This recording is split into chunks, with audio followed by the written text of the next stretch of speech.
Good morning, options traders. Steve Ganz here with a trade concept or idea that I'm going to share with you.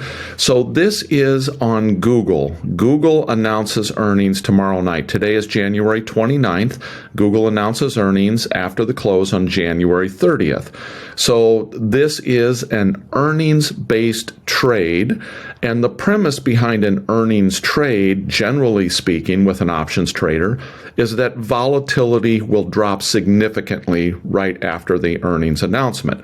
And as options traders, many times we may be trading the price movement of the underlying, but more often than not, for me, as what I would largely call a delta neutral trader, I'm trading the volatility or the change in volatility in a stock or the options for a stock. So let's just take a quick look at that and what I mean by that. So if we look at this particular trade, in this case, I'm looking at a calendar. This is an earnings calendar. And what that means is that I'm going to come in here and I'm going to, in this case, sell a call, and I'll be selling that call for $1.30. We can see that right here, $1.31, depending on what price I end up getting for it. And then I am looking at buying a call, and in this case, I'm looking to spend $3.15 for it. The difference between those, the difference between what I pay for this one and what I sell the other one for, is what my max risk is in this trade.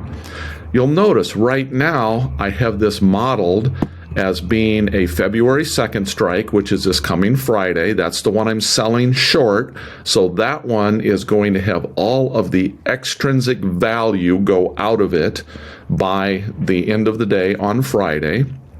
And then the one I'm buying right now, I'm looking at buying one all the way out on March 15th.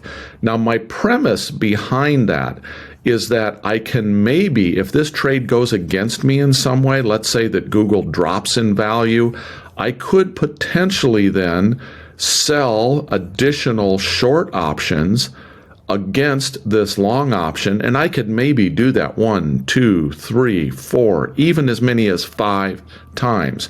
And if I can pick up a couple of bucks or $1 or 50 cents each time I do that, I could potentially work a trade that goes bad on me back into a profitable trade. So when I do an earnings calendar, that is one of the things that I look at here, is I look at how might I split my short strike from my long strike. Now, let's also just take a look at, well, what if I just sold the next one out, the February 9th, for example? Well, that dramatically lowers my risk in this trade because I'm selling this one at $1.32. I'm buying this one at $1.62. Well, my max risk now is only 30 cents or $30. Obviously, in options, everything is times 100. So this is kind of a choice I can make. I can put this trade on here looking at the potential of only $30 in risk and having a gain that could be in the 100, 130 or so range if my thesis holds out. Or I could go further out in time on this long call and then consider potentially rolling short strikes along the way. So again, everything in options is a trade-off. It's like, do I want to have a way to manage this trade if it goes against me? Or am I okay basically knowing that this entire thing is essentially going to expire this Friday, and I really don't have a lot of management capabilities or time to manage this trade? Doesn't mean I can't manage it. It's just I'm going to have less potential time to manage it. So in my case, I'm going to look at doing this trade. Now, one thing that you can see in Optionstrat, which is really cool, is right now the combined volatility in these two options, let's look at them individually. The front strike right now has a volatility of 62%. We can see that right here. Our further dated option is only 41%.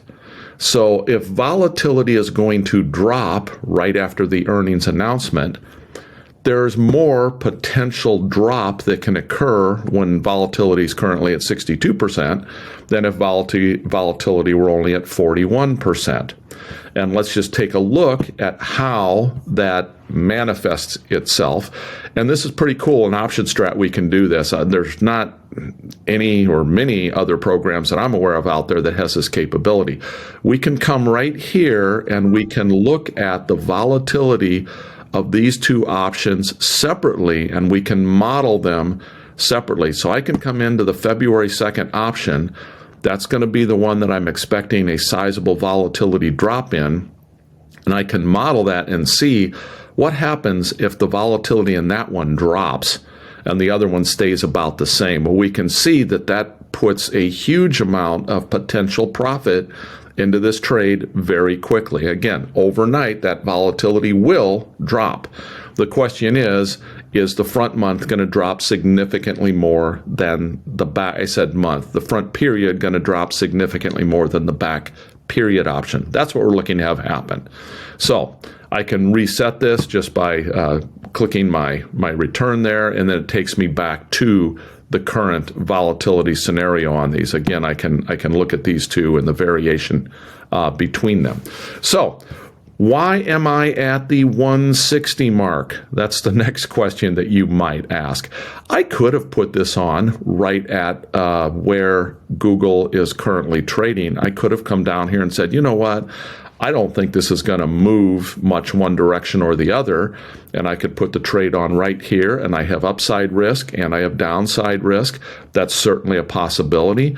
My premise, though, I'm pretty bullish Google. Google has broken out to new highs. Google, as you may know, owns YouTube. Google also has one of the better, disputably, the better AI engines out there called Bard. And so I just think that there's a pretty darn bright future for Google.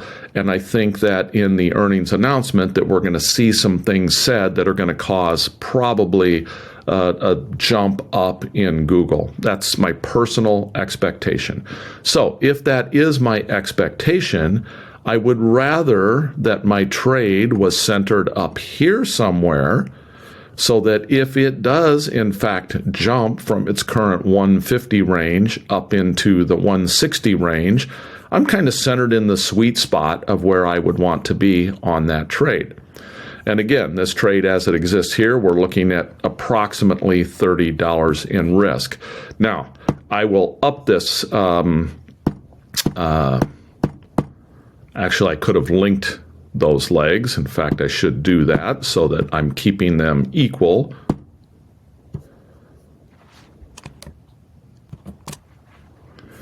Okay, so I move this to a 10 lot, and again, this is a paper trade. If you haven't traded calendars, if you're not used to this sort of trading, please, please, please do a paper trade, okay? So, but I did it in a 10 lot, so it will be a little bit easier for people to see, digest the numbers, etc. So at this point, I'm going to go ahead and basically save this trade, and I will share it down below in the comments area.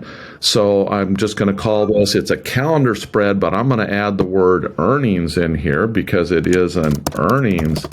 I'm doing it specifically with the premise of earnings, and I'm also doing it with a bullish thesis, okay? So I'll go ahead, save that. I will share the link in the comments area down below. And please, of course, provide me with your thoughts, comments, ideas, questions as well. Love to get feedback on these. Take care, everyone.